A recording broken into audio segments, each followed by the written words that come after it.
Kate Cagle in Thousand Palms, here with an update on all of this freeway overpass construction.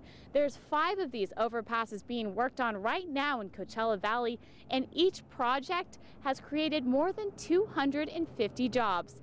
The bad news is that you can look forward to more I-10 closures as they continue to work on these giant bridges. Towards the end of July, they're going to be shutting down parts of the I-10. I'll have all the details tonight on the news. In Thousand Palms, Kate Cagle, KPSP Local2.com.